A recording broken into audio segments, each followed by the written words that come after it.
All right. Welcome.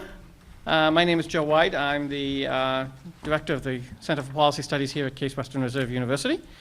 For rather obvious reasons, I thought it would be a good idea to do a program on one of the more controversial decisions that the Supreme Court has made in recent years. Yesterday, the Washington Post had a big story. Poll: large majority opposes Supreme Court's decision on campaign financing. And that decision in Citizens United versus Federal Election Commission is the topic of our discussion today. The format of this discussion about campaign financing and the Supreme Court is pretty straightforward. We have three very fine scholars from our faculty here to talk about this decision. We have John Entin from the School of Law and Department of Political Science. We have John Adler from the School of Law, and we have Justin Buchler from the Department of Political Science.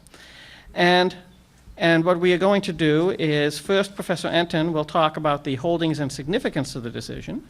Then Professor Adler will respond with any comments he chooses to make about that. And then, having heard from the two constitutional law experts, Justin Buchler will talk about, A, what he thinks the actual consequences of the ruling will be, which I define as who will spend money on what, and B, legislative proposals to do something about that, if there are any, that he would like to comment on. There are obviously some proposals being made right now. Then we'll open it up for a discussion. Clearly, there are issues about, A, the implications for understanding of constitutional law of the decision, but also how will this affect American politics going forward. And with that, I would like to turn the podium over to Professor Entin. Thank you, Joe, and thank you for setting up the program. Let me just give a very quick overview of the case and what it did, so that we can set up some discussion. The case was brought by an organization called Citizens United, which is a nonprofit organization that released a highly critical documentary about then Senator Hillary Clinton at the height of the pre-convention primary season in 2008, and their purpose, the documentary itself makes Senator Clinton out to be highly dangerous and someone who should not be given even the political power that she already had at that point. They were going to also do some advertising of this documentary, which would be available for download on demand, and I think that they were also trying to get it placed on some cable outlets. But in any event, the problem that they encountered, well, they had a couple of problems. The first is that this might well have been construed to be an election-related expenditure. It was clear that the message, even if the exact wording of the documentary, the message was keep Hillary Clinton is dangerous, keep her out of office. There are a couple of issues here. Number one, Citizens United is a nonprofit corporation, and federal law, federal campaign finance law, prohibits both corporations and labor unions from using Treasury funds for political purposes. Such regulations go back at least to 1907, when they were enacted in part because of concerns that corporations had spent their own money on earlier campaigns and maybe had made a difference in the outcome. But the statute prohibits corporations and unions from using their own funds to make an electioneering statement within 30 days of an election. Citizens United went into court seeking a declaratory and injunctive relief against the enforcement of these restrictions against them. A three-judge court in the District of Columbia denied them relief. They took the case to the Supreme Court. The case was argued in the 2008-2009 term of the court, and on the last day of the term, the court told the parties to submit additional briefs and arguments on the question of whether a 1990 decision called Austin should be overruled, which was, by the way, an issue that had not been raised in the case below, although the Citizens United's basis for seeking relief was that its First Amendment rights were being restricted by the limitations on expenditure of Treasury funds for electioneering communications. In any event, the case was briefed, re-argued in September, several weeks before the formal start of this year's term of the court, and the court, in a 5-4 ruling, declared that this restriction in the McCain-Feingold Act was unconstitutional. There are a few things to be said here. The first, kind of a methodological point that I know John Adler will at least a little bit respond to, is that there was absolutely no reason for the court to reach out to decide this issue in this case. The issue was not squarely presented in the lower courts. The First Amendment question was on the table, but the breadth of the question that the court ultimately decided was not in fact raised squarely in the case. The parties had not raised it. Citizens United basically was trying to say that it would be impermissible to apply the law to them on their facts, and the court might well have decided the case on that basis. Now, I don't want to beat this point completely into the ground, because I think it's quite clear that even if the court had followed the more modest role that Chief Justice Roberts has often talked about, the court eventually would have gotten a case raising these issues, so that I think it is fair to criticize the court for being inconsistent and for saying, as Chief Justice Roberts did in a concurrence, because he obviously felt like he had to explain why he was joining such a sweeping opinion, that the statute was not capable of a plausibly narrower construction. I would simply point out in response to that last year the court in a case involving the constitutionality of the preclearance provisions of the Voting Rights Act construed Section 5 of the Voting Rights Act in a way that nobody had ever construed it before in order to avoid resolving the issue. As I said, I think ultimately the court would have reached this issue in some case, and I am confident that such a case would have come along fairly soon, so I don't mean to beat this point into the ground. I think it's more of a debater's point than a substantive one. The basic position taken by the majority of the court was that this statute discriminates against speakers based on the form of their organization. That is to say, corporations are prohibited from spending their own money, but other kinds of collective organizations and individuals are not allowed to, or are not subject to such restrictions. And the majority says this cannot be justified under any sound reading of the First Amendment. The government should not, according to Justice Kennedy, writing for the majority, the government should not be able to discriminate against speakers on the basis of their form. Moreover, he said that the fact that corporate executives and shareholders and directors could join together by creating a political action committee to communicate its measures, not a good enough justification for treating corporations differently than other kinds of speakers. Indeed, Justice Kennedy suggested that if we took the government's position seriously, if we upheld the statute, that it might raise questions about what newspapers and broadcasters could do, because after all, newspapers in particular have been editorializing about political candidates for a good long time. Now, the court did uphold a provision requiring the disclosure of the source of expenditures, something that was also at issue.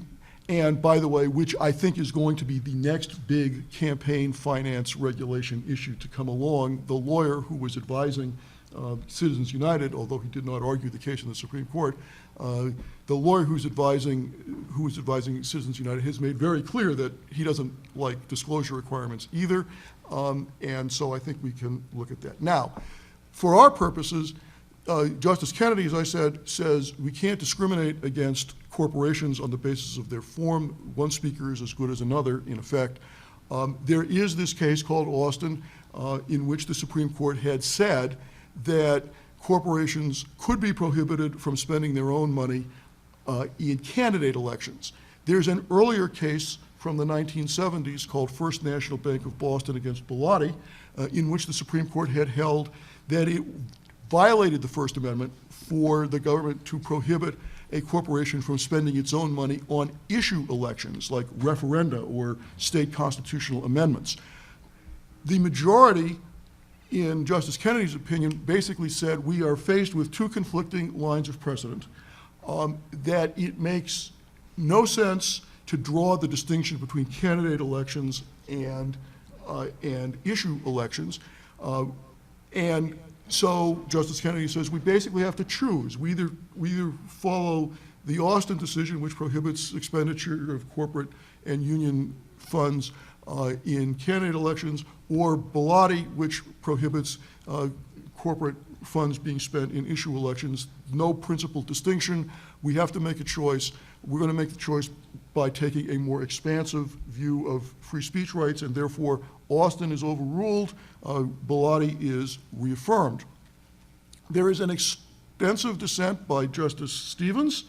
I think Adler has the slip opinions printed out here, and I think that Justice Stevens' opinion is like 90 pages 90 long. Pages. Justice Stevens basically criticizes the court both for reaching out to resolve an issue that he didn't think was fairly presented, but also as essentially repudiating a very long line of election regulations that do, in fact, treat corporations differently. And he suggests that the reasoning in this case calls into question the continuing vitality of the Federal Corrupt Practices Act of 1907 and a whole series of other decisions or other statutes and some judicial rulings since then. Justice Stevens says that it is true that that corporations do enjoy some constitutional rights, but his basic argument is that just because corporations enjoy some constitutional rights doesn't necessarily mean that corporations should enjoy all of the constitutional rights that natural persons enjoy, or that to the extent that corporations do have constitutional rights, that they necessarily have to be coextensive with the constitutional rights that natural persons enjoy. So those are the two big opinions. As I said, Chief Justice Roberts wrote a separate concurring opinion to suggest that this was not a case in which the court could decide the issues on narrower grounds, and that in light of the conflicting lines of precedent, the court would have to make a decision, and he endorsed Justice Kennedy's reasoning in that respect. Justice Thomas wrote a separate opinion in which he concurred with the majority in striking down the prohibitions on the expenditure of corporate funds, and also, but refused to join the opinion insofar as it upheld the disclosure requirements. Now, let me back up and just, at the risk of intruding on a point that John Adler is going to make, let me try to put this decision in somewhat broader context. In the wake of the Watergate fundraising concerns, Congress passed some comprehensive campaign finance regulations. Though most, although not all of them, were upheld in 1976 in a case called Buckley against Vallejo. And in Buckley and in subsequent cases, the court basically drew a distinction between limitations on contributions to campaigns and limitations on expenditures. Citizens United is an expenditure case, not a contribution case. In Buckley, the court said that limitations on contributions to campaigns could be justified because the government had a compelling interest in preventing actual or perceived corruption of the political process. And the theory was that large-scale contributors might be regarded as seeking a kind of quid pro quo. I give you some enormous amount of money, and in exchange, you promote the policy positions that I like. The court says that the appearance of corruption is a sufficient justification for reasonable contribution limits. But the court in Buckley and fairly consistently since then has said that limitations on expenditures raise very different issues, that the rationale of corruption or appearance of corruption does not apply with anything like the force that it does with contribution limits. And so in that respect, Citizens United follows along, even if it strikes a different balance here, it follows along a set of distinctions that the Supreme Court has been drawing fairly consistently. As I said, we can criticize the court for reaching out to decide the issue here, but also I think it's pretty clear the court would have gotten such a case and would have come to this outcome sooner or later anyway. So, as I said, let's focus on those issues rather than on the should they have done it here or someplace else. I think we'll get further. Thank you very much, Professor Entin. Professor Adler. Thank you. Well, it's a pleasure to be here. I agree with most of what Jonathan said. I'm going to, I guess, add a few things just to provide some more perspective on how to think about the case and the issues the court was confronted with. First, as on the issue of what it is the court was protecting, or the majority believes it was protecting, the worldview of that the majority embraced, essentially there's two key parts to it that I think are important to understand. First, a conception of the First Amendment as protecting acts, not actors. That is, it protects the freedom of speech and the freedom of the press, the freedom to engage in oral communication, oral advocacy, to speak one's mind, and the ability to print. And that not concerned with who is doing the speaking or the printing. Freedom of the press, as far as the majority is concerned, and Scalia's separate concurrence goes into this to some degree, was not about an institutionalized press. It was about the fact that you had lots of people who were pamphleteers, who had their own little print shop, who wanted to communicate in printed form and not simply orally, and publish the Federalist Papers or publish anti-Federalist tracts or whatever else. And that to understand the First Amendment is to put limits on the government's ability to control those acts, rather than to worry about who is engaging in those acts. Secondly, I think that's important to the majority's understanding the majority's view, is that it's protecting the acts, and in protecting those acts by people, it should be solicitous of whatever form or association individuals want to create or enter into to engage in those acts. That if it takes more than a single person to buy the printing press or the modern equivalent of it, if people want to come together in a group and take advantage of various laws that allow them to organize in particular ways, that the First Amendment is blind to that. And that by protecting the ability of people to get together to express their views, whether it's in a for-profit corporation or the Sierra Club or Citizens United or what have you, that is protecting the underlying actions of speaking and engaging in the press, of speaking and publishing. And that to limit the forms of association that people can engage in is, as a practical matter, to limit that underlying act. Because the reality is that, unless you're George Soros or Peter Lewis or a handful of people, your ability to, on your own, speak with a large megaphone and affect and convince your fellow citizens is rather limited.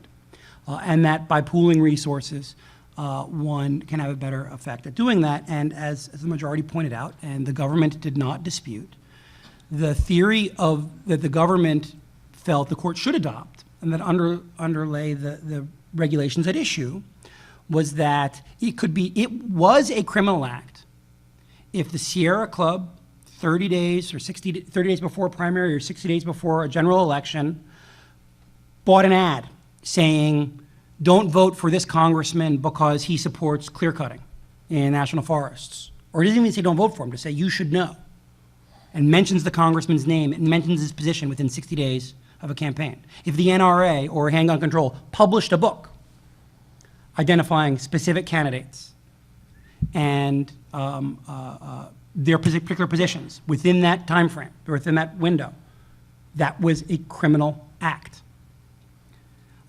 So it wasn't, this isn't about, solely about what Exxon can do. It's about any entity that takes advantage of the corporate form, which would include this university, which includes most nonprofits, includes as well as traditional corporations. Further, the theory that the government expressly advocated was that the government could apply broader rules if it had so chose.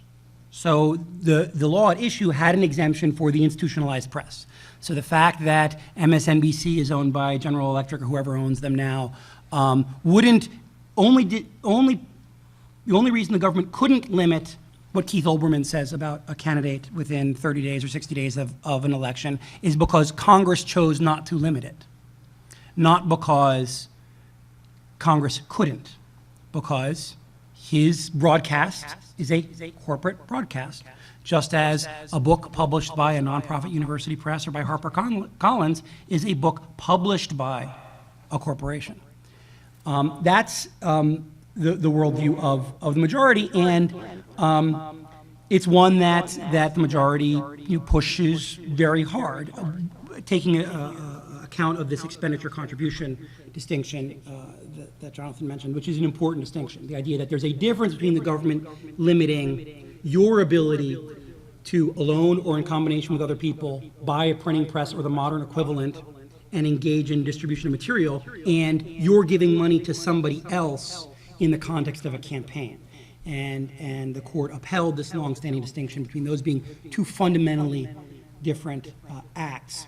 The court also made clear that it was not addressing the other portions of federal law that explicitly address foreign corporations, nor was it expressing any opinion about a more stringent law that Congress could pass or might pass that is targeted at foreign corporations, because foreign corporations as a subset might raise different issues than the corporate form generically. The other thing about the worldview that's worth noting is that there really weren't any justices in this case that thought the precedents on the books at the time it was argued should be left alone. As Jonathan already hinted, there's this case Bellotti that recognized corporate free speech rights in a political context that the dissenters clearly wanted to overrule. And there are a lot of other cases, a lot of our famous libel cases, famous other First Amendment cases, New York Times versus Sullivan, that involve corporations speaking, newspapers, television stations, that at least might have been called into question, certainly by the government's theory, if not necessarily by the dissent. The other thing that's worth noting is that Justice Stevens has gone on record in cases saying that he actually thinks the expenditure contribution distinction is illegitimate and should be overturned, and has said that Congress should be allowed to limit not just corporations' expenditures on behalf of issues or candidates, but individuals as well. And so you have, in this case, a real clash of worldviews that, as Jonathan mentioned, if it hadn't been addressed in this case, it would have been addressed. Some other things just to think about in terms of this case. One is that there is this question, could the court have issued a narrower opinion? Could it have said, well, the law is okay, it just doesn't apply to this corporation? The court had done that in some other cases. There was a relatively recent case, Wisconsin Right to Life, in which the court had done that. And in cases outside of the free speech context, like the voting rights case Jonathan mentioned, the court had done that. It had reached or stretched a statute's interpretation of a statute to avoid the big constitutional question. Two things I think are worth noting. One is, either by design or otherwise, Citizens United had managed to structure itself and its affairs in a way to make it very difficult for it to take advantage of certain types of safe harbors. So, for example, it did receive money from for-profit corporations. It hadn't segregated that money. It couldn't say, well, this was really not corporate, we as a corporation weren't spending only the money of individuals. And so it was difficult for the court, or would have been difficult for the court, to carve out protection for Citizens United without drawing a line in the statute that clearly wasn't there. Secondly, not a single justice on the court believed that any of these possible distinctions were viable. And my own unfounded, completely speculative theory about how to distinguish this from the Voting Rights Act case that Jonathan mentioned before was in the Voting Rights Act case. You had justices on different sides of the court all willing to adopt a middle ground of a very narrow result based on the statute as opposed to the Constitution. And so you had an 8-to-1 decision saying, we're going to construe the statute in this way. It involved some aggressive stretching of the statute's language, but we're all, 8 of us are all going to agree to do that and avoid the constitutional question. In this case, not a single justice in any of the opinions that were issued argued that the distinctions at issue were viable and could be maintained. The dissenters would have, if the majority had written an opinion saying, Citizens United is not covered by this law, but the law is still on the books, the dissenters would still have dissented. You'd still have had a split decision. And so I think internally on the court, the dynamic is probably very different when you have justices from varying perspectives coming together to agree on a very narrow disposition. And when you don't, I think it's natural and to be expected that justices will adopt what they think is the actual correct outcome, as opposed to narrowness for narrowness' sake. The last thing I wanted to mention about this is that in terms of its effects, the one thing just to think about is that there's a lot of discussion about what this does to private for-profit corporations. My own view is I think private for-profit corporations are the least likely entities to take advantage of this decision, because private corporations at the end of the day are more interested in selling stuff than they are in political messages. And just to give one recent example of that, some of you may be aware that several months ago, John Mackey, the CEO of Whole Foods, wrote an op-ed in the Wall Street Journal saying, I don't like the Obama healthcare plan, here's what I would do. And he suddenly realized that, a lot of his customers go to his store or his stores because they like the products, they like perhaps the overall feeling and kind of personal and cultural message they believe they are sending by going to a store that adopts the worldview that it does.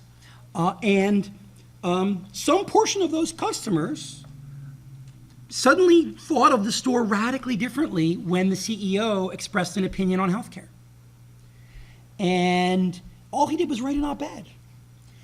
And the reality is that a lot of corporations, and especially the largest corporations, at the end of the day, are reluctant to speak with their own messages because, A, they always, in a divided country, they endorse a red message, they piss off the folks in the blue folks, and vice versa. And that's, Ford wants to sell to everybody. Or anybody. Or anybody. Somebody. Well, Ford at least, their sales are moving in the right directions. But that is something that affects large corporations. And the other thing is that large corporations, at least, don't lack other avenues to communicate their point of view, particularly to decision makers. That is to say, they can afford PACs. They can afford to deal with those reporting requirements. They have lobbyists. And so it's not as if this opens up a lot for them. I think it opens up a lot for nonprofits, certainly the MoveOn.orgs of the world, the Clubs for Growth, and perhaps also for smaller localized corporations that may find themselves in contexts in which there are specific issues that are particularly important to them. And I think the other actors that this affects are unions, because unlike corporations, unions are fundamentally formed not to make stuff and sell stuff, but to represent people. And this decision makes it easier to represent people in their points of view in the political process. And so I think unions are beneficiaries. Whether or not that actually means this decision benefits Democrats more than Republicans, I have no idea. That's I think his view or his expertise. But I'll leave it there. What a great transition point. Thank you very much, Professor Adler, and now we hear from Professor Buchler. This actually gives me a very good segue, because basically what I'm going to say is, in terms of the politics of campaign finance, this changes very little. And I'm going to take this from a slightly different perspective from what John said and ask a different question. So let's say we look at the campaign finance regime post-BCRA before Citizens United. Hypothetically, let's say there's a corporation out there that wants to spend unlimited amounts of money in a campaign context. What would they do? Well, what they would do is not just give up. What they would do is instead say, what's the system we have to work with? So the system that they had to work with before this decision was that if a corporation wanted to spend unlimited amounts of money on campaigning, what they would have to do is follow the definition of electioneering that was set up by BCRA and then upheld in McConnell versus FEC. Bipartisan Campaign Reform Act, is that? Yes. Okay. Yes. McCain-Feingold. Sorry. Anyway, so what that system did, we already heard this mentioned, was it defined electioneering campaign communication as any communication that either mentioned a candidate's name or showed their face or discussed them in any way within 60 days of the general election and 30 days of a primary election. So all that corporations would have had to do if they'd wanted to spend unlimited amounts of money before this decision was create a nonprofit group, funnel money to the nonprofit group, and run their ads more than 60 days before the general, more than 30 days before the primary. That's all they had to do. So when we think about what this decision does, it essentially gets rid of two requirements. One, they don't have to deal with that 60-day, 30-day period of silence, nor do they have to bother creating a nonprofit organization to funnel the money through.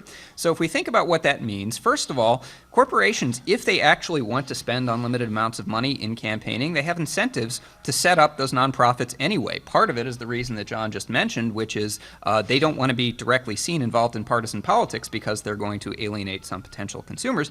But the other possibility and the other reason that they would want to do that is they might end up hurting the candidates they want to help, because there might be corporations out there that do not want to be seen as the main sponsor of a candidate because some of those corporations just aren't very popular.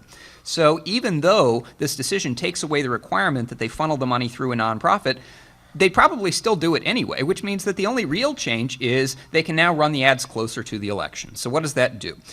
So that might have two potential effects. One is in terms of election outcomes, and the second is in terms of influencing policy. So let's talk first about influencing outcomes.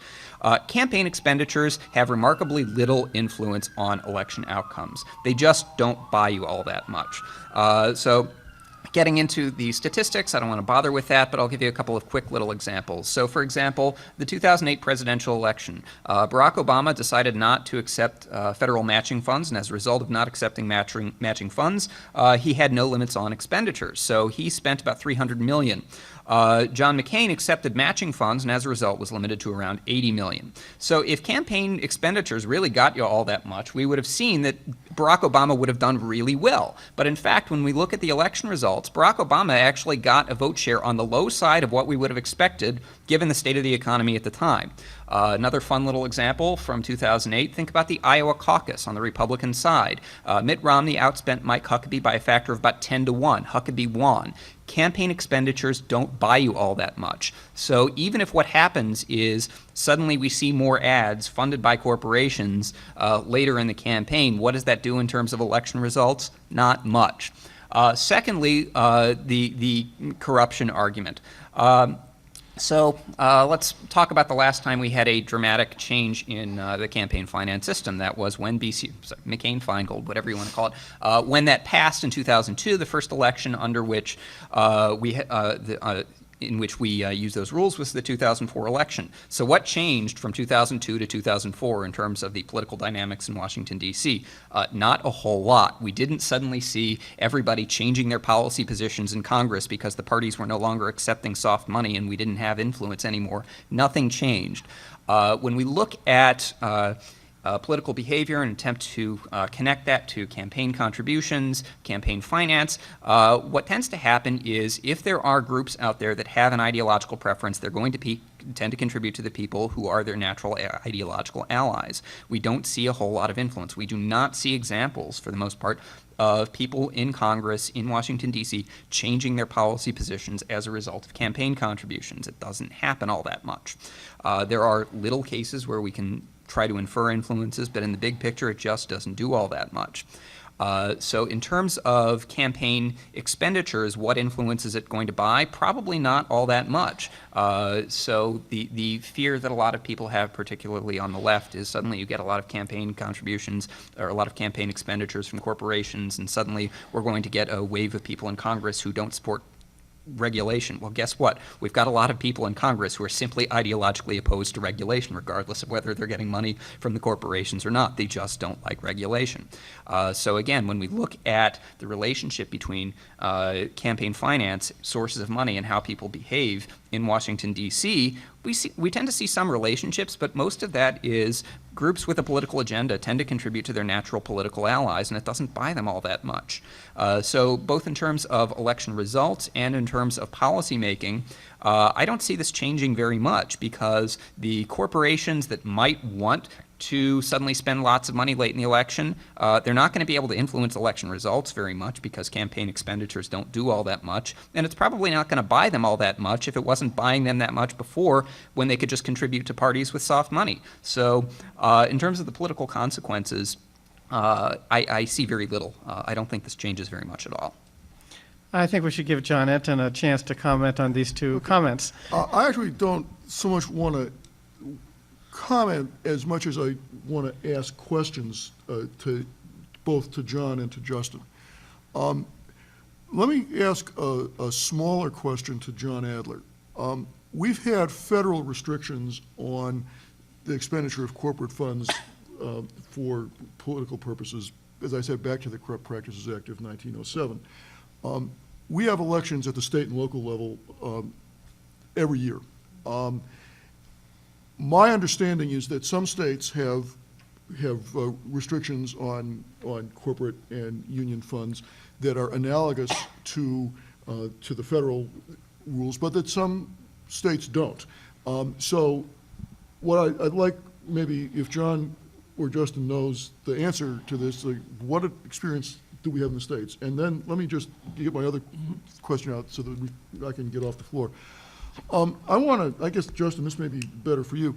You know, we've been talking sort of about the kind of the micro details of this particular statute and this particular case.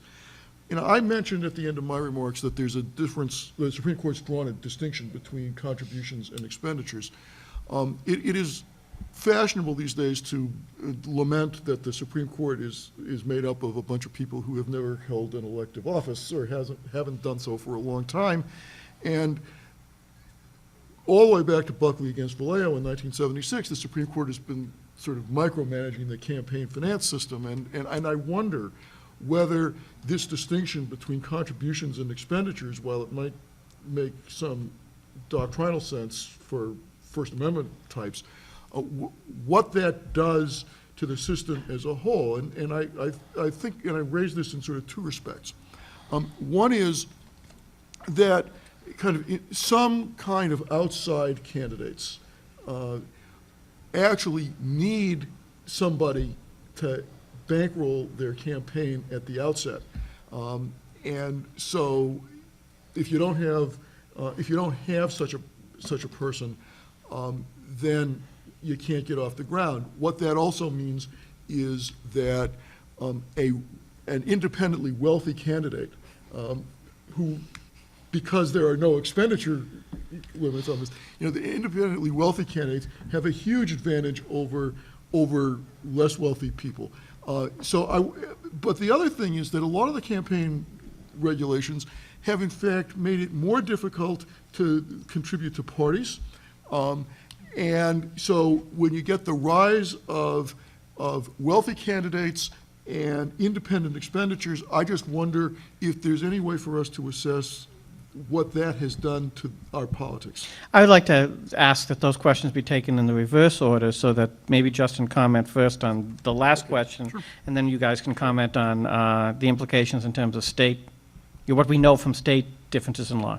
Okay, so the issue of wealthy candidates, this is a fun one, partially because one of the elements of BCRA that was actually overturned before this case was the Millionaires Amendment, which raised campaign contribution limits for anybody running against a self-funded candidate. And the motivation was the belief that if you're really rich, you can dump your own money into a campaign and as a result win. Just ask Mitt Romney how that works. There are plenty of examples of these self-funded candidates who wind up doing very badly. There are lots of other names. We can mention Ross Perot, who had billions to spend in 1992, and it got him precisely 0 electoral votes. So everybody in this room tied Ross Perot without spending a penny. So we can actually look at the electoral success of the self-funded candidates, and the thing is, they lose. The self-funded candidates generally lose because why spend your own money if you don't have to? The candidates who are going to do well in an election are the ones who can convince campaign contributors that they're going to do well. As a result, the only ones who have to spend their own money are the ones who have a difficult time convincing contributors that they're viable, and whatever it is that makes them look unviable makes contributors unwilling to contribute to them, and they wind up spending their own money. So in terms of wealthy candidates who can fund their own races, the Millionaires Amendment was an interesting provision in BCRA that was exactly backwards because the self-funded candidates tend to lose. Otherwise, they wouldn't have had to spend their own money. As I said, spending money doesn't get you very much. So. What about the party question, Justin? Has the system, what effect has the system had on parties, and should we be concerned about that? Soft money put parties in a very central location in the political system. What did they get out of it? That's a harder question. So I mean, we can look at, for example, party loyalty in Congress before and after McCain-Feingold. Guess what? There's no difference. It was not the case that parties controlling money allowed them to rein in candidates and convince their elected officials to do whatever the party tells them to do, toe the party line. That didn't work. What happened under soft money in some ways had some interesting positive consequences. It was a lot easier to track soft money than it was to track the behavior of 527s post-BCRA. So one of the consequences... Tell me what 527 Okay, sorry, 527 is a section in the IRS tax code for nonprofit political organizations. 527s were the main organizations that started to benefit from BCRA because what happened was a lot of the contributors, including corporations and unions, who could no longer contribute out soft money to political parties said, well, where are we going to give our money? We don't want to sit around and do nothing. So they gave the money to 527s and various types of 501s. And as a result, what happened was 527s and some 501s were running independent expenditure campaigns, or some independent expenditure campaigns, some issue advocacy campaigns, and all they had to do was run their ads more than 60 days before the general, 30 days before the primary. The thing is, the reporting requirements for 527s and 501s is a lot less strict than the reporting requirements were for political parties. So the big consequence of McCain-Feingold, the biggest consequence was just that it made money more difficult to track. And in fact, one of the consequences now of Citizens United is it may get even more difficult to track because of the reporting requirements for corporations. That's something that can potentially be addressed legislatively if people are uncomfortable with it, but it's very difficult to do. So if we look at the sequence of policy changes that we've had since, including BCRA and since then, the trend is to make it more difficult for people to track campaign finance, which maybe we shouldn't be all that happy with, but that's the policy sequence. So let's just quickly, is there any data about the effect on politics of the variations in state rules? And I'm thinking in particular that, when you have a judicial election in Ohio, there are very major business interests that are involved, but I don't actually know what the contribution rules in Ohio are. But one can think of things where there would be really intense economic interests in, Texas Railroad Commission, Ohio Supreme Court. Do we have any data on the relationship between state rules and We do. outcomes. I mean, depending on how you categorize the state rules, almost half of the states do not have limits on corporate expenditures. And when you look in those states, you do not see a flood of corporate-funded ads. California is one of them. And if you look at who the biggest funders of independent expenditures in campaigns in California, if you look at the top 10 in recent elections, almost all of them are either Indian tribes or unions, not corporations. Brad Smith at Capital University has done some looking at this, as some others. I mean, what tends to happen is sometimes you have an issue that is so central to a corporation's existence that if it's allowed to spend money, it'll spend a lot. Tobacco. Well, I was even thinking but that's also localized. So like in Ohio, maybe casinos. That, how the rules are for corporate expenditures in Ohio are going to affect whether a company that wants to open a casino is going to spend a lot of money or not, because it is a kind of a life or death issue for them. But that more broadly, you don't see, this underlines Justin's point, you don't see dramatic differences in what goes on in campaigns in the states with these restrictions and those. I wanted to, this is actually in some respects a question for Justin I wanted to throw out. One suspicion, as John mentioned, doctrinally, I think the expenditures contributions distinction makes some First Amendment sense. That is to say, I do think there is a reason why the First Amendment protects my ability, either alone or with other people, to spend money to advance my views about a candidate or an issue in a way that it doesn't protect my ability to give money to someone directly for their campaign. I don't happen to like contribution limits. I happen to think a world in which people like Eugene McCarthy can find a handful of benefactors so that they can run an upstart campaign is better than a world in which we have to wait for a Ross Perot or a John Corzine or a Steve Forbes. I happen to think we get better candidates under a less restricted system. But I don't think that doctrinally or constitutionally that is preference. My question for Justin is, I don't know if there's empirical evidence on this, is my impression, certainly when I worked in DC was, and from observing, is that one effect of contribution limits is that it does require candidates to spend a lot more time raising money because they have to get checks from lots more people. And my suspicion is that does have an effect on the types of candidates that we get and how they deal with issues and the substance of legislation. I don't know if that has a right-left valence. I just think that if we have a political system in which to fund a campaign, either because you need the money or you think you need the money, you have to get millions of dollars in small increments, you do get different sort of people than in one in which if you convince a handful of very wealthy people to bankroll your campaign because you are a really intelligent, really thoughtful, really principled guy or whatever, that has a difference. And I don't know if there's empirical evidence for that, but that's certainly been my impression. Yeah, there is some empirical evidence. It's sort of mixed, though, because one of the interesting things we can do when we look at different state legislatures, different states have very different campaign finance systems, so we can see what happens when campaign contribution limits are higher versus when they're lower, and there's a lot of variation across states in which type of people campaign in state legislatures and run for state legislatures, become state legislators. The problem with making a distinction here is that campaign finance rules tend to be very correlated with other factors in state legislatures which determine levels of professionalization. So there are states, for example, where there are restrictive limits on contributions, so candidates have to spend a lot of their time raising money. But those are also frequently the states where we have very professionalized state legislatures, which means they're going to attract different types of candidates anyway. So we have data, they're just very, very messy, and it's hard to make those kinds of inferences. However, one of the important things to keep in mind at the federal level is we can measure how much time members of Congress spend raising money, and they frequently spend about 8 hours a day. Think about that, full-time job, just raising money. Now, you're talking about getting rid of campaign contribution limits. If you get rid of campaign contribution limits, they have to spend a whole lot less time raising money because they can find a few wealthy benefactors to give them money. And guess what? They're really wealthy people on all political sides, so it's fairly easy to find a wealthy person who shares your political beliefs and get money from them.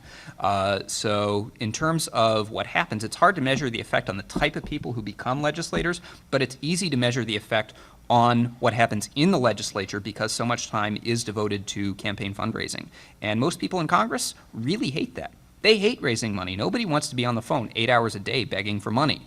And one of the consequences of the campaign finance system that we have with contribution limits is they have to spend 8 hours a day raising that money. Then why aren't they I- repealable? I mean, so that was my question, is why, if they all hate it, why don't they change For it? the exact same, well, for the exact same reason that we have BCRA.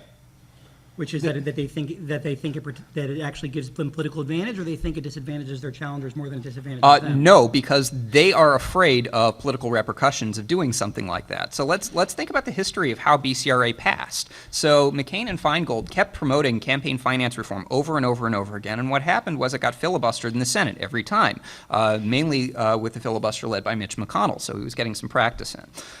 So what happened was we had campaign finance reform filibustered every single time. Then what happened was the 2000 election, George W. Bush became president, and suddenly the Senate decided, well, you know what, we don't have to filibuster this anymore because we can just count on Bush to veto it.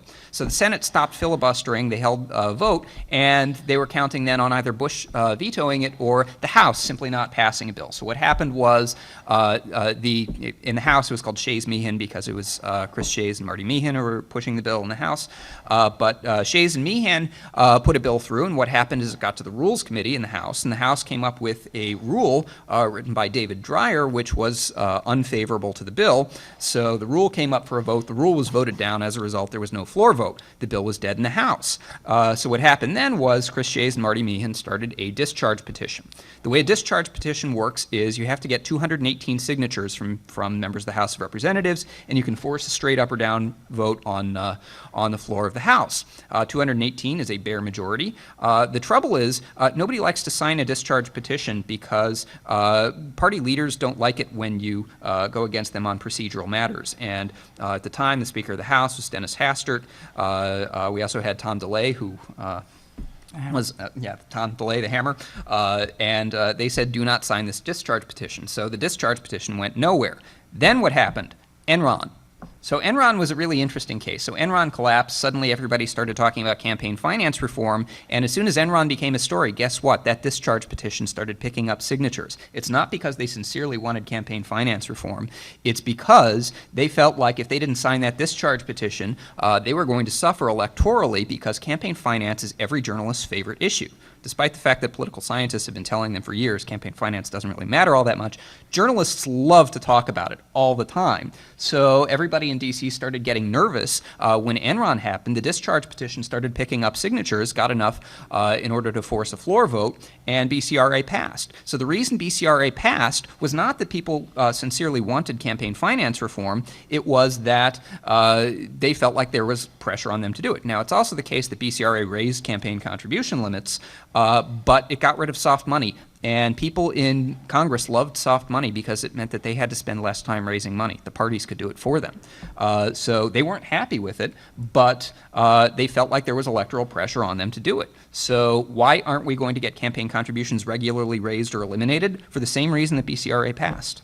Well, and the alternative is public funding, which has the same political problems. I think Ed and Ken had questions, so Ed. Yeah, my initial reaction, some of which you've answered, is that you were trivializing the effect of money on our political system. I'm not the one who trivialized it. It's trivial. Everybody agrees that there's too much money, particularly the people who have to raise it. Okay, so the question here is, don't we all know that there's too much money in the system and that the influence of money is too great? I should say that the next speaker should probably, we'd like to have it recorded from the microphone, please. But Justin, you can answer that. Well, journalists certainly claim that there's too much money in the system. Political scientists would frequently disagree, and in fact, if you look at campaign expenditures as a proportion of GDP over time, it's tiny. It has always been tiny, and it has been pretty fixed at a tiny level. There is comparatively very little money in campaigns, and as far as too much, well, too much for what? Is there too much because there's influence? Well, I just don't see the influence. I mean, we can measure it. We can attempt to. That's a very different question. Yeah. Yeah. And let me, if I could just add to that too, I mean, George Will always has this cute little rhetorical trick. He always likes to, every year he goes and looks at what did we spend in our last campaign, and then he finds some product that we Budweiser. spend more on every year. So at the time that McCain-Feingold passed, we spent less in every election cycle on campaigns than as a nation we spent on frozen yogurt. This year he has a new product. My view is that there are a lot of Congress is dysfunctional for a lot of reasons. I wonder whether or not spending 8 hours a day fundraising as opposed to actually developing relationships with other members of Congress so that you could negotiate things might be it. I don't know how you would test that, but I don't think it's money. And if you think about how much is at stake, what the dollar value is of government decisions, I actually think it's surprising we don't spend more. Because if the government's going to make a decision that about whether or not we should have a 1 point whatever the number is $1 trillion deficit, well, why shouldn't people spend tens, if not hundreds of millions on that decision? Because a lot of people's livelihoods, dreams, hopes, and aspirations are affected by that decision. So I think the Congress is dysfunctional. I'm just not sure money is what's causing it. Yeah, let me make a related point. Members of Congress, by all accounts, don't like to raise money. That's not surprising. Most people don't like to raise money, and most people who go into politics, whatever we might think of them, don't go into politics because they want to spend their time raising money. Presumably, they have some substantive policy vision that they want to promote. We may like it or not, but and there is actually some irony, especially in Congress, given the relatively small number of members who actually are at risk of being defeated for re-election, that they do spend so much time. But this is a little bit like the old arms race, the nuclear arms race. Nobody wants to be the one who unilaterally disarms, and there's always the concern that if I cut back on my fundraising, then somebody's going to come after me either in the primary or the general election, and I'm going to be caught short. And all those empirical studies about the impact of campaign money go out the window when you're the person on the line. It's like with everything else in life. If you're the numerator, it doesn't matter what's in the denominator. Yeah. A couple of quick points following from this. We can ask members of Congress how electorally vulnerable they feel, and they consistently feel much more vulnerable than they are. This is a long-running effect. Members of Congress are much more nervous about their re-elections than they should be. But following up with one quick point from what John Adler said a moment ago, think about political action committees. A PAC can contribute $5,000 per candidate per election, so $10,000 per cycle. If money gets you all that much, why is the modal PAC contribution $500? If money gets you all that much in politics, why don't the people who have money max out their contributions? Now, Well, what about the argument that some contribution, not necessarily maximum, does buy access? Because yes, that is actually measurable. We can measure the access effect. And if you give money to a member of Congress, there is a higher likelihood that you will be able to get a meeting. However, the people who do that are generally contributing to their political allies. That's the thing, is most of that money is contributors giving to their natural political allies, which is why we don't see a whole lot of influence on other types of behavior. We don't see members of Congress changing their votes because they got a campaign contribution or anything I like that. would like to make one other somewhat related point, which is that we say Congress is dysfunctional, and it's dysfunctional because it finds it very hard to pass legislation. But one could argue that that is quite functional. From a certain kind of conservative perspective, it would be exactly what you would desire. It is what Mr. Madison desired. He addresses this very directly in Federalist Papers 62 and 63, and he says the facility and excess of legislation is to be avoided. So, we shouldn't necessarily assume that the fact that there is gridlock is the same as bad government. We may believe that if we particularly want to change, but that doesn't mean that it's true. And we should also remember, as the Madison example points out, that the system was designed to be quote-unquote dysfunctional in this way, separate from any questions of campaign contributions. Joe, if I could just amend on that. I mean, I actually, I'm very sympathetic to the Madisonian view. I tend to think that, when Congress is out of session, we're safer than when it's in session. But I don't think the dysfunction is the issue of not passing legislation. I think it's more a function of the way it internally operates. And I guess a recent event that may help us think about this is that, we had this great, the question time with the president and the House Republicans. And what's interesting is when you talk to a lot of the participants in that exchange, there was more substantive exchange between competing worldviews, actual discussion there than occurs probably in several months' worth of Congress. I mean, for whatever reason, whether it's the financing system or it's something else, it's not that we don't get legislation passed. It's that members of Congress on different sides of the aisle don't even understand the worldview, the motivations, and whatever of their colleagues. And so that in those cases in which we might want legislation to pass, it's more likely to come on a straight party line, partisan vote than it is because there is an effort to find common ground. And so it's not the quantity of legislation. I think it's the internal processes, the lack of trust, the lack of understanding that we get within the body. And if you talk to folks on either side of the aisle, I know a lot of journalists that do this, you talk to a Republican on what they think motivates Democrats, and you talk to a Democratic congressman what they think motivates Republicans, and they're talking past each other. Well, that's dysfunction, not the fact that legislation is hard to pass. I would agree with that, but I would point out that the need for campaign money hasn't changed, I think, as much in the last 30 years as the nature of that relationship has changed over the last 30 years. Ken and then Norman.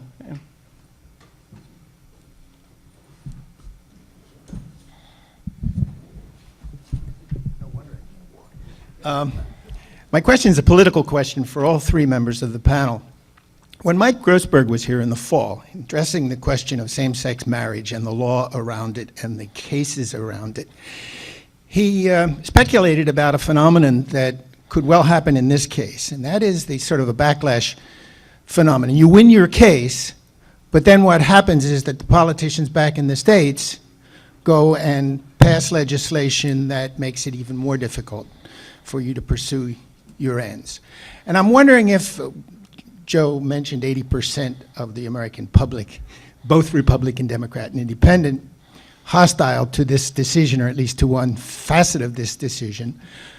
What's the chance of some kind of backlash occurring in Congress so that we get a tighter, different campaign finance legislation? So that would include things like the Schumer and Durbin Well, I proposals. was going to say, I mean, that depends on what you define as the backlash. I mean, it's pretty clear after this decision that simply reenacting the provision that the court just struck down isn't going to go anywhere because the court's just going to say no.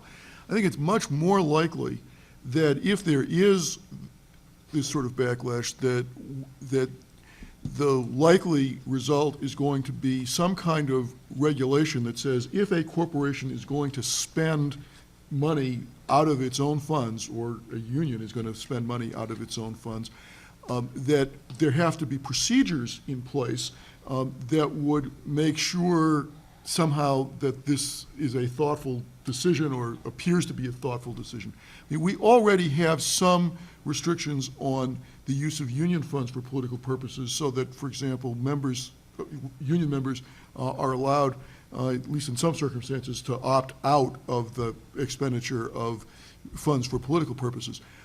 Some of the proposals that are kicking around now requiring, say, shareholder approval strike me, whether they are good public policy or not, and I'll defer to other folks on that. But I don't think that those sorts of, at least some of those restrictions, would necessarily run afoul of the reasoning in the majority in the Citizens United case, because they could be justified as recognizing that the corporate form is sufficiently different and the competing interests are such that we might treat them differently as long as we don't have a total ban.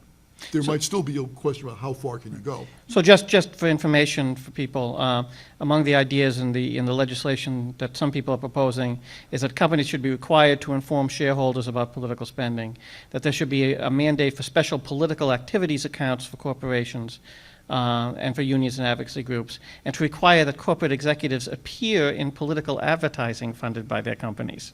So those are ideas. John and Justin, comments? I think some of those sorts of things you might get. I don't think they really have a big effect. I mean, if individual for-profit corporations aren't the folks that are going to start spending money very differently after this decision, requiring the CEO to appear doesn't really matter, because, you know, the head of the Club for Growth or the head of MoveOn.org is not going to be deterred from running an ad or whatever else because they have to appear. There is a theory that when you require candidates to appear in an ad, it does tone down the message. I don't know if that's true or not.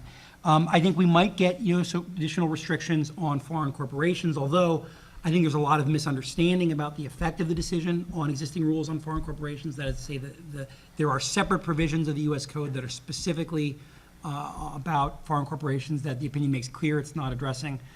And in terms of the popular opinion, I don't put a lot of stock in the 80% number for two reasons. One, I don't think most people understand the decision. I mean, you know, in the State of the Union, I think it is fair to say, certainly Linda Greenhouse wrote a column where she noted this. The president didn't accurately characterize what had occurred in the decision. I think it's fair to say that the sound bites you get on radio or TV don't necessarily characterize it. So I'm not sure I put a lot of faith in that 80% number. Secondly, we have seen decisions in the First Amendment context that were even more unpopular and that provoked nothing but symbolic responses. And the example I'm thinking of is the flag burning decision from, was it 1988, 89. Supreme Court strikes down a Texas law that prohibited burning a flag, and there were polls around that time saying something like 90-some% of Americans wanted a constitutional amendment. Well, and what to hap- overturn that, well- Congress passes a federal law Right. that they knew would get struck down, Right. purely symbolically. The court strikes that down too, like that, and then for a few years, it's a campaign issue for some people. Polls continue to show 90% of the public wants an amendment, and it's 21 years later, and we still don't have one. So I'm not sure you get that, you necessarily get that much, because the poll measures the breadth of it, or it doesn't Right. measure the depth of opinion and how important John it is to Entin, voters. then Justin, and then Norman gets the last Let question. me make just one quick, let me just say three words. Bush against Gore. It seems to me that if the Supreme Court survived the skeptical reaction to Bush against Gore, it's going to survive whatever it did in this case. And I say that whether you liked Bush or you liked Gore or neither, it just seems to me that barring some substantial change in public opinion about the role of the Supreme Court, you know, these cases come and go. Not that everybody will agree with them, but that doesn't mean that the foundation is shifting. There's a very important point that John Adler mentioned a moment ago, the breadth versus the depth of the opinion. We can measure the depth of the opinion. We can measure issue salience. We can ask voters which issues they think are the most important issues. Campaign finance is consistently the absolute least important issue as far as most voters are concerned.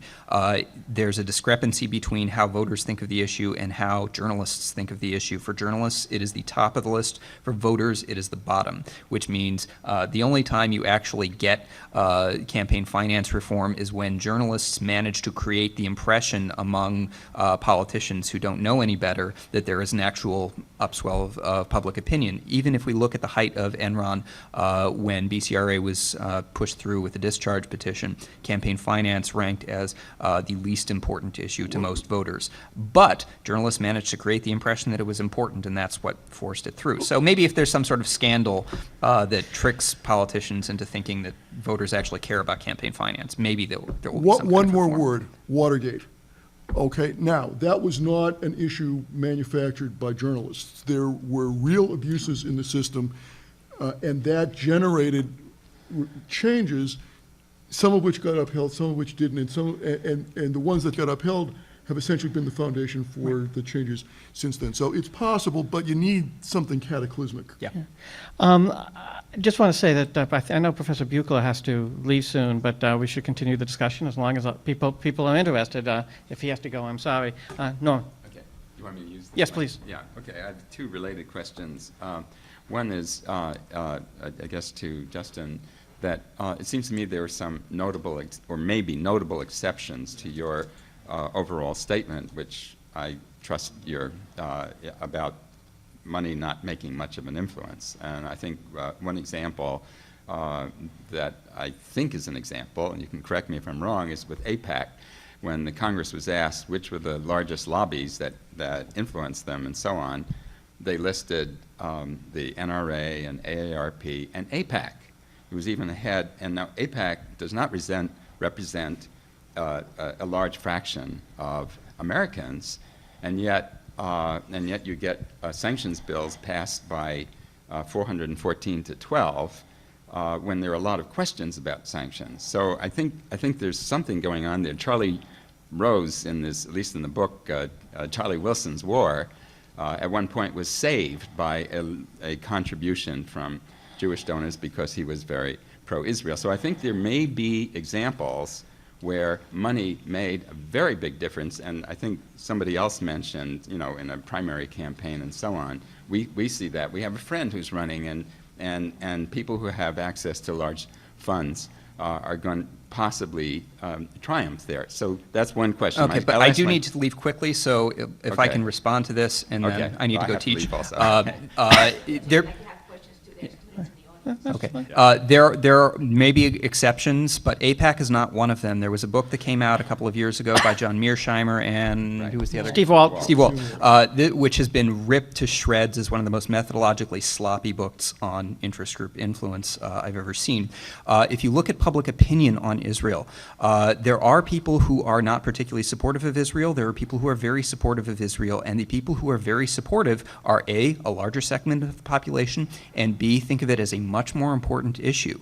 So, yeah, AIPAC frequently gets its way, but it has absolutely nothing to do with money and everything to do with public opinion. I would challenge that because I think that money spent by AIPAC on ads and other things have generated this public opinion, also, reaction to.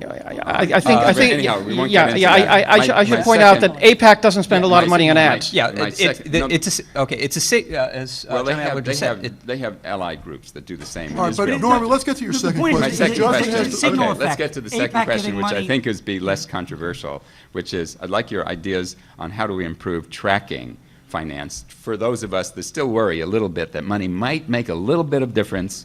What do you do to track it that's better than now? get rid of campaign contribution limits, and the money will flow back to candidates and parties. That's easier to track.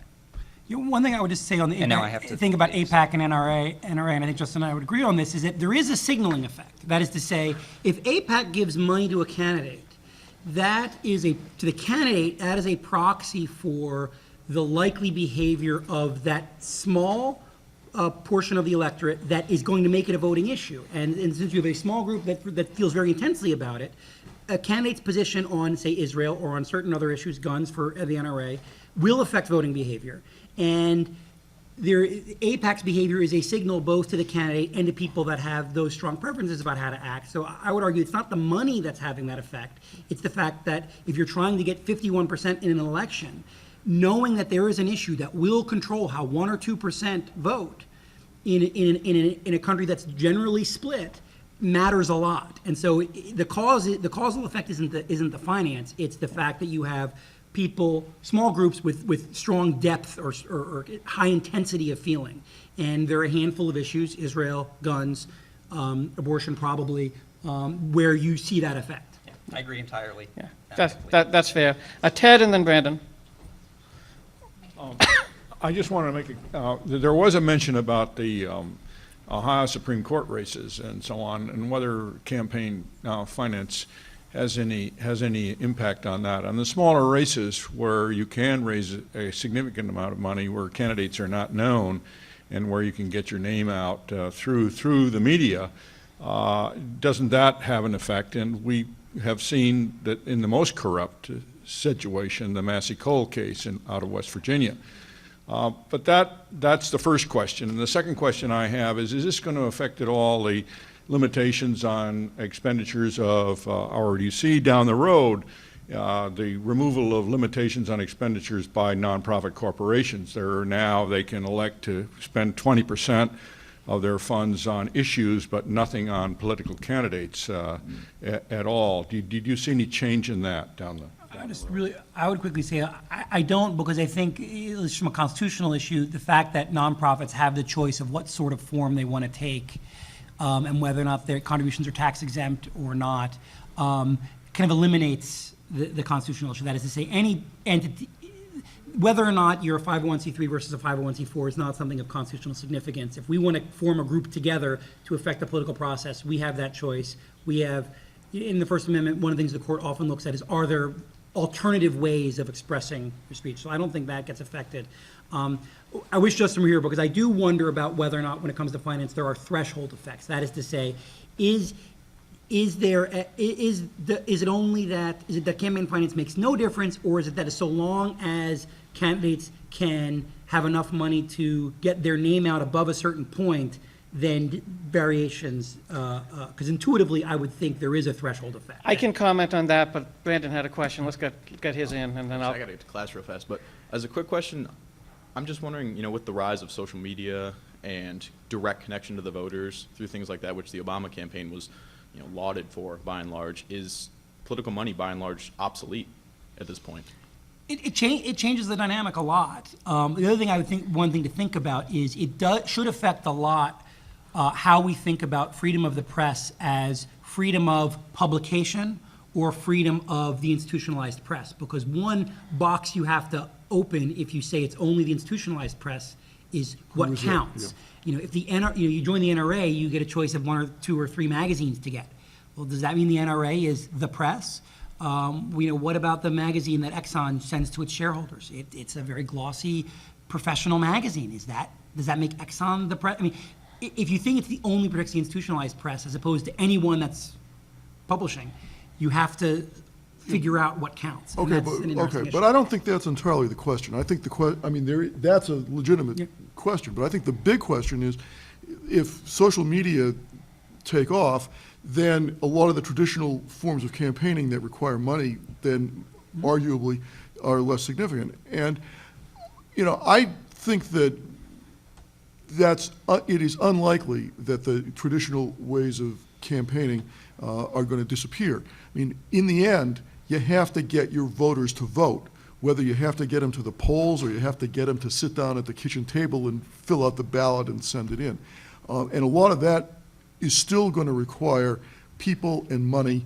The numbers and the allocations may change over time.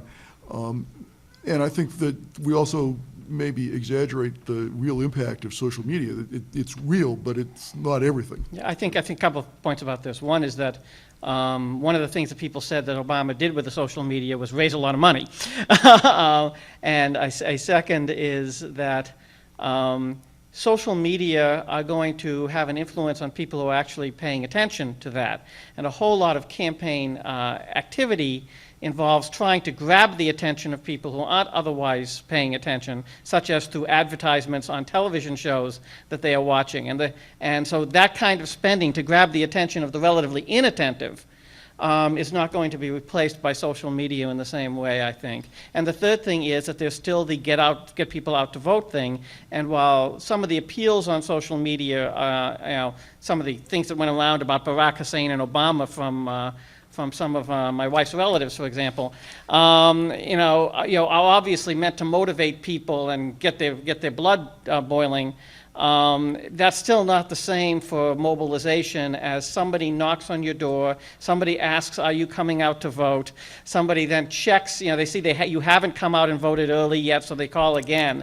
All that kind of get out the vote, ground war stuff is not going to be replaced, and that costs some resources. Gotcha. Thank you. I think. The other thing I wanted to comment on briefly is the threshold effect question. What Justin would say is that what matters, the reason that the amount of money spent in campaigns doesn't appear to be correlated with success, at least for incumbents, is that incumbents only spend money if they have to, which means they're already in trouble. Or they spend more money if they're in trouble. If you have an incumbent who can't raise any money, they're in trouble too. Right. But generally, incumbents are doing pretty well. What matters, where the threshold effect is really important, is for challengers. Challengers have to get to the point where they can, in fact, get their message out. And then if the incumbent is vulnerable, if the challenger has enough money to really get the message out, then even if the incumbent spends 2 or 3 times as much, the challenger might win. So there is definitely a threshold effect for challengers, which is one of the arguments for public financing, of course. It's also one of the arguments that gets made for not having contribution limits, because the argument is that if you doubled or tripled the total funding, but it went equally to challengers and to incumbents, it would do the challengers a lot more good than it would do the incumbents because of this threshold.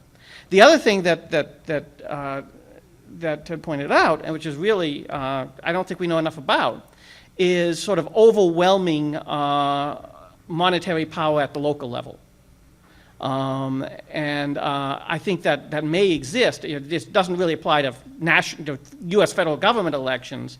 It may exist under some situations, although I suspect that in the situation where local candidate has a great deal of, has obviously much greater electoral resources than challengers, there are probably private consequences to being a challenger as well.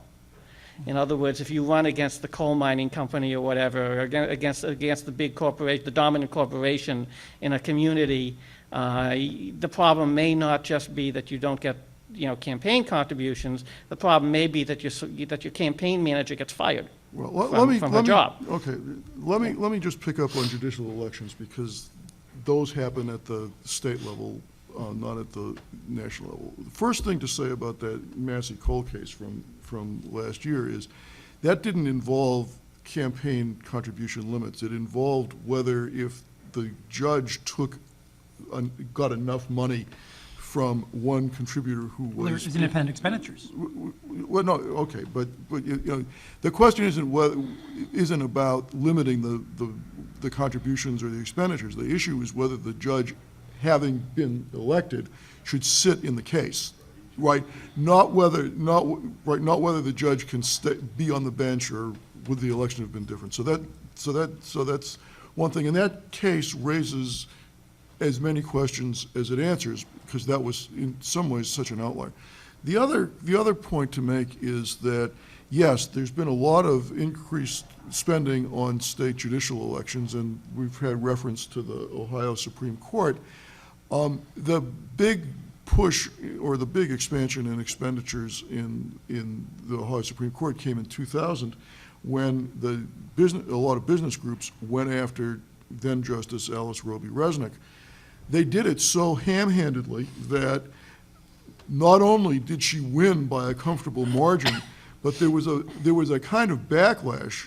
Deborah Cook, who was the other incumbent up for re-election, a conservative Republican, who is now on the Sixth Circuit Court of Appeals, barely won her own re-election, and there is some evidence suggesting that the reason that she had a hard time was because, although Resnick was significantly outspent, she was very skillful in mobilizing her base, and they were able to get a lot of people who might not have cared about Justice Cook to vote against Cook on the theory that she was somehow aligned with the same business groups that had gone so heavily against Resnick. Speak to Terrence O'Donnell on that?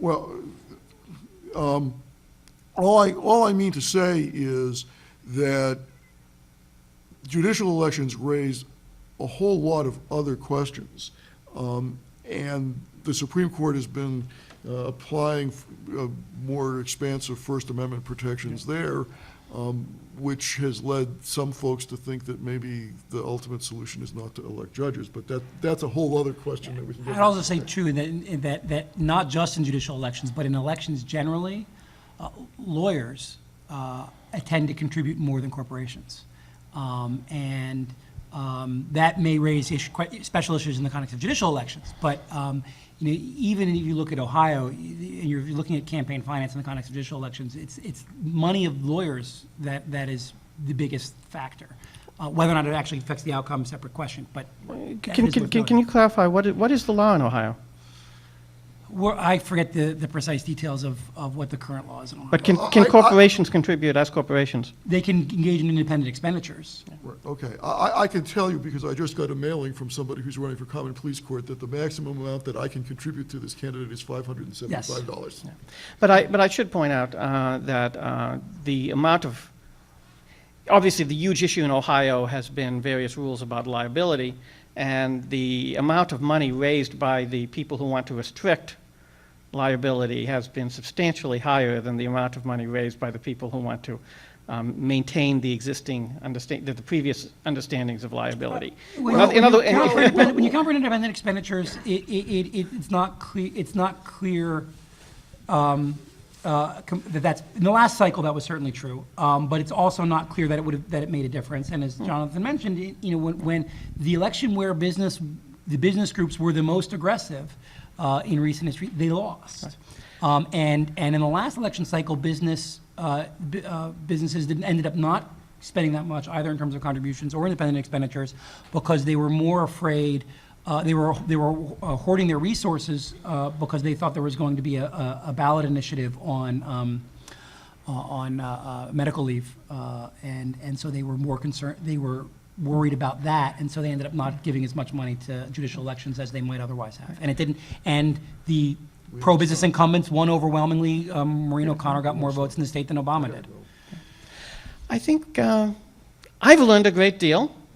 Thank you very much for coming. Thank you to our speakers and our previous speaker. I've learned a great deal today, and thank you very much.